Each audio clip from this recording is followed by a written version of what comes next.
What is up, Jammies? Welcome back to another episode of Ricky's Ram Jam, presented by Barefoot Wine. What a win for the Rams against the Niners at our home opener this weekend. I'm just so excited. I don't even know how to set it up. Let's just listen to the game call to the winning kick. Final 5 seconds of regulation. Cardi from 37 to win it. The rookie with the right foot, kickoff away, and it's a Cardi party at SoFi Stadium, 27-24. As always, JB Long with the call. What a comeback, what a win, what a coaching job by the squad to get this team to where they're at. I want to play a clip from Coach McVay's presser after the game to sum it all up. I think, I'm more interested in, I see better than I hear. I saw a team respond after a really humbling week last week. And, 3 hours will never define you, good or bad, unless you allow it to. And, we've got to do a good job of being able to build on this. This game's going to be over. It's great to be able to get our first win in the fashion that we were able to get it. But how quickly can we make sure, hey, let's look at this, let's clean it up, and let's move forward while making sure that there's still a little bit of joy in terms of how you move. And this will make for, a good opportunity to progress and try to be able to build on this. Coming up soon is NFL Network's Steve Wyche, so don't go anywhere. But first, I want to talk about the home opener and some incredible moments you might have missed if you weren't there. Some cool people were at the Rams house, including the silver medal winning U.S. Olympic artistic swim team. That's a mouthful. How cool is that? LeBron James was there. Love Island's Leah and Miguel were also there, and they did some awesome content too, which was great to see them. There was this karaoke moment where AJ McLean from Backstreet Boys showed up, and to hear the crowd recognize that he was actually there singing along. It was a really, really fun moment. Also, DJ Ski's booth has a hydraulic Impala lowrider that goes up and down during his sets. It was such a vibe and so cool to see it like that.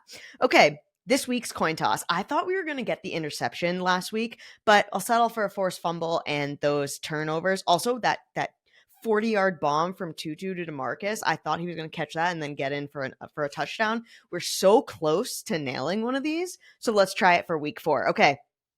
Coin toss. Option 1. Caleb Williams, that's the Bears quarterback this week, gets sacked at least 2 times by the Rams defense. So option 1, 2 sacks of Caleb Williams this weekend. Option 2, a 2-2 touchdown. Option 2 or 1, what's it going to be? Let me know below. Joining me now is Chief National Reporter for NFL Network, Steve Wyche. Steve, my wine-drinking connoisseur, how are you? I'm great. So glad to be back on the pod. I'm sure it's a happy time after that great Rams rally, right? What a fantastic game on Sunday. Oh my gosh, yeah. I mean, I just want to put a bow on it, like you said. How impressed were you with the way this team came back and got the win against the Niners on Sunday? Look, when I was watching that game, you go back and check my Twitter feed. I'm like, the Rams are playing with so much heart, right? Here they are, they're down, they fall behind. The Niners seem to be generating a lot of momentum. They go up 10, but Stafford keeps coming back. This defense all of a sudden starts getting pressure on Brock Purdy. The couple breaks come their way. The fake punt, right? Special teams to me was the real element of this game, but the fake punt, They get it. They're rolling. And you're hearing the majority of the Niners fans in the crowd get silent. Then you're hearing the Rams fans really get loud. And it was just they're not fading, right? They're getting stops. They're coming back. They're closing this gap. And Stafford is killing it in the passing game. Guys are making plays. I mean, this is the type of victory. I'm not saying it's something that's going to propel them all of a sudden to the NFC West Championship. But as players and as coaches, it shows you that the freaking stomach your team has to fight through any type of adversity. This is something that's going to really work well through that locker room for the rest of the season. Yeah, it was Stafford's 45th game-winning drive in fourth quarter or overtime. And, I've seen the argument online as of you that both teams were missing some key starters. But the way that the team rallied around Matthew Stafford and how Stafford just was so poised throughout that game, there were some conversations even during the Cardinals game, why is Stafford even in there? That's why Stafford is in there, because he is such a leader and he can take this team further than I think they could have ever thought they could go in that moment with all the injuries. And Eric, with the players that were down, right, the Niners still had Nick Bosa and Leonard Floyd and Fred Warner and some of those Talanoa Hufanga, right? They still had a ton of all pros and pro bowlers on their defense. And they couldn't get stops. Absolutely. I mean, once Stafford got going, throwing it to Whittington and to Tutu Atwell and that running game with Kyron Williams, like those guys on defense couldn't make stops. And that's why I thought it was so impressive with what Stafford was doing. Sean was totally in his play calling bag. I mean, he was killing it. Mm-hmm. That's why I think it was so impressive, because it was when a music group hit that perfect harmony and they knew they could sing any note in any way and it was going to sound good.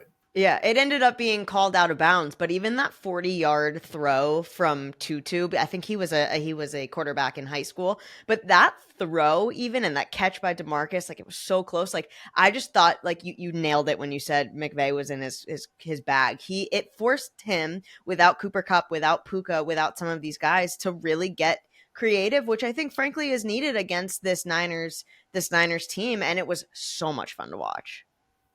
It really was. And again, just seeing all the players come together the way they did, it's hard to do that, especially at that point in the game against an opponent who's had your number for years, to show up and to really kind of suck it up the way they did. Okay, so imagine you are a wide receiver and your name's Xavier Smith and you get your first NFL touch. And it being a massive, massive, huge one, a 38-yard punt return that set up the game-winning field goal. Could you ask for a bigger moment than that? Not for him. And, I've got personal history with Xavier, right? So you see the picture above me where it's got Doug Williams, Patrick Mahomes, and James Shaq Harris. See it right there? I don't know if you can see it. Okay, So that's at the HBCU Legacy Bowl, which is an annual all-star game. It's like a senior bowl for players from historically black colleges and universities. That game, Xavier was the offensive MVP, right? He absolutely tore it up in this game. So he comes from Florida A&M University. He's got this incredible backstory. A smaller guy, comes out of high school, doesn't have any offers, or the offers he had falls through. His brother was playing at Florida A&M. He goes and he's going to work and like the distribution plant for Amazon down in Haines City, Florida, where he's from. He's like, I'm done. I got to help my mother. I've got to stand up and be a man now. So I think he takes like what would equate to a semester off, but he takes a class, some remote classes. He fits whatever type of academic criteria he needs to go to Florida A&M, walks on. Then he becomes an HBCU All-American. Right, he's like the dude, and he's playing for great coaches up there. He's the guy. He kills it in the Legacy Bowl. He got several teams all over him. I'm going to tell you this: the Chiefs were all over him, and he fits the spec for a Chiefs wide receiver. It doesn't matter the size. If somebody gets the ball in their hands and can take it and go. Well, I knew Eric Yarber, the Rams wide receiver coach, was in love with him.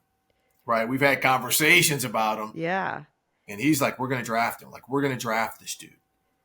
And then when it comes down to some other decisions in the late rounds, they're like, oh, we're not going to draft him. Maybe we can get him in free agency, but we know a lot of other teams are on him. He ends up going to the Rams. I'm texting his agent like he could not have gone to a better place, right? I said it could. This is before Puka blows up, right? As a rookie. Right. I'm like, he's going to get coached by Eric Yarber, right, who is the king of taking late-round draft picks like Cooper Kupp, like Puka Nacua, and turning them into legit players. Plus, he's going to go to a good special team situation. And knowing how humble of a human being that he is, would show this year, because he had the type of preseason where he should be on the active roster, right? Everyone thought he was going to be on the final 53. Played great. He was great. He was great in the return game, in the receiving game, jet sweeps. He was great. He sticks around. I was surprised he didn't get claimed by another team because I know some other teams were on him. And now he has a moment like that on a TV game. It was just such a huge moment for him. And then to see like the alumni fan base at Florida A&M, guys like Isaiah Land, who plays for the Colts, was a teammate of his at Florida A&M, who plays for the Colts. Like, my guy. Like, he's such a beloved figure at that university in Tallahassee. And for him to show out like this, knowing he could be a big-time contributor to the Rams, like, you're not supposed to be fans of guys doing what I do, but I'm the biggest fan of his.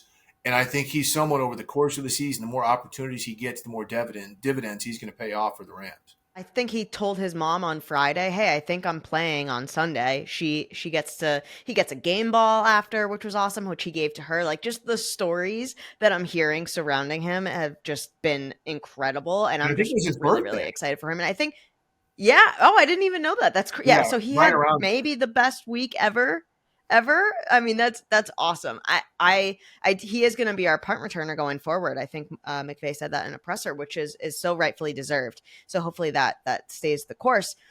So yeah, week 3, it was a moral victory. It was a victory. It was a coaching victory. Everyone is feeling great. Vibes are high. And so now we're moving on to week 4. So 2 former number 1 overall picks squaring off in Sunday at Chicago. What makes Caleb Williams tough to game plan for, and how do you think the Rams kind of attack this upcoming game? Look, this is one the Rams can't sit there and say, okay, the Bears are struggling, because the Rams don't have that right? This is where they've got to continue to prove themselves week to week with all the injuries that they have. But to get with Caleb, you talk about the difficulty. He's a dynamic player. I think he showed that at times against the Colts. He's someone who can get out of trouble, who can make the big throw. They do have receiving weapons, right? They've got DJ Moore. They've still got Roma Dunze. Who knows if Keenan Allen all of a sudden gets activated? The Rams have to stop the run, because that's been the issue. The Bears haven't run. They've made him one-dimensional. He's throwing the ball 40-plus times a game. That's a dream scenario, to have a rookie quarterback throw the ball more than 40 times a game. So, who's also been sacked 13 times in 3 games, which is crazy. That's a big number. What Houston did to him was rude. So it's really something that, again, the Rams, if they keep their heads on, because offensively, it's going to be a challenge. That Bears defense is real. Right? Points are going to be hard to come by against that Bears defense. So again, it's going to be a tough game. There's nothing that the Rams can take for granted, because Caleb does have it in him to make the special plays. And if they get the consistent drives going, then that's going to be tough. So again, Rams, they have no rights, right, to say, okay, we got this one. They've got to go into every game like it's their Super Bowl. I mean, with this young defense, we've seen them, Cardinals was, Coach McVay put it, humbling. Yes. And some of those missed opportunities that the Rams defense had. I think they started off slow against the Niners, and then with the second half really started turning it around. I mean, Byron Young had a sack and 2 tackles for loss. Braden Fisk becomes the first Rams rookie to recover a fumble in consecutive games. I think, like you said, right. So when they're finally like putting these pieces together, and you hear coach speak all the time across the league, is, it's building blocks, but it really is. And I think when you have someone like Caleb Williams throwing the ball, which he did 52 times in week 3, too much. That is going to put that, way too much. I'm really excited, long story short, to see this Rams defense like really keep stacking these blocks and be able to finish some of these plays that they haven't quite tied the bow on yet. I'll say this. The 2 rookies, Jared Verse and Braden Fisk, they show up. They show up every play. They play so hard. They work well in tandem. They're incredibly physical. Jared Verse, when he gets deeper into his career and he adds a few extra pass rush moves, because right now he just physically dominates guys. But if he does things where he can, he needs to go to Von Miller's pass rush camp, Max Crosby, all those guys can teach him certain things. Because he is, you see him on every play. Yeah.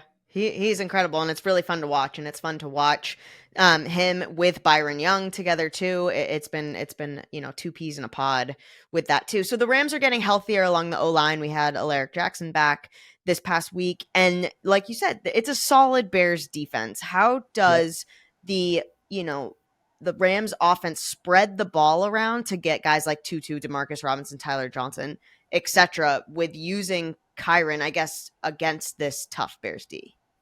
I think they have to run it, because the secondary for Chicago is really good. I mean, Jalen Johnson's a stud corner. They've got excellent linebackers. But they've got to find a way to run the ball. You saw just how rhythmically they operated when they were getting Kyron going, how strong the offensive line looked, generating a push. Again, they weren't going up against a bunch of busters. They were going up against some serious ballers for the Niners, and they were resetting the line of scrimmage. So they've got to continue that. Sean has got to stick with it. That intermediate passing game that was so effective, the crossing routes that Sean loves, they got to hit it early to set up stuff over the top, maybe even to Xavier Smith, because he can get down the field. He can fly. Yeah, I'm excited for this game. I think it's a great week 4 game, and coming off of that win, I think it's just like a really great time. And like you said, you can't just like look ahead or look past this game. But I think with the position that the Bears are in and how the Rams are kind of coming up off of this momentum and positive, there were no injuries coming out of the game. I think there's a lot to look forward to for this week 4 matchup. I really think so. And, look, it's something as to where, I mean, no joke, on the outside, be it big picture perspective, people were saying with all of these injuries, the Rams are done. Maybe they trade Matthew Stafford at the deadline and start stocking draft picks. I mean, that was the conversation. And to beat a team like the Niners, getting healthy, and just seeing how one thing that the Rams, that Sean McVay, whoever's been coaching with them, that they don't get enough credit for is the development of young talent. And to see that young talent surface in clutch moments to perform when some of the Niners players like Brandon Ayuk did not show up in clutch moments, it goes to show you the belief they have in their coaching staff and their methods to develop players and how things are coming together. Again, I don't think this necessarily leads to some 4 or 5 game winning streak and a run to the NFC West.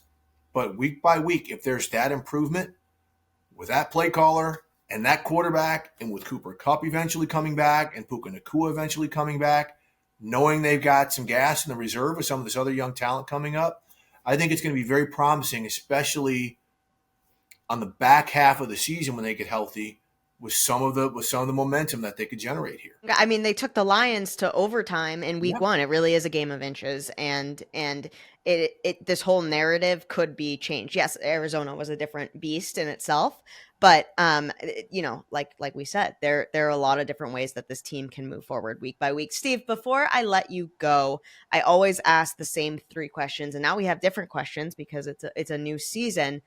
If you were to describe your perfect day, start to finish, like what would it include? Okay. I'd wake up about 6:30, which I always do, go get a good workout in. I would probably be somewhere in the Santa Ynez Valley on about a 70-degree day, getting ready to start tipping a Pinot Grigio. I'm sorry, a Pinot Noir. Probably do that for about the next 6 or 7 hours, right? Then go get like a fantastic Indian dinner, like Indian cuisine dinner.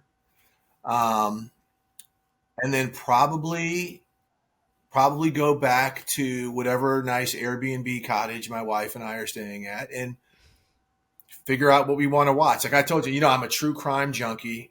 I'm also a Swamp People junkie. It's not on right now, but I'd probably watch, some type of true crime episode, and just sit back and just chill. Oh, yeah. Which celebrity would you like to switch lives for one day, and why?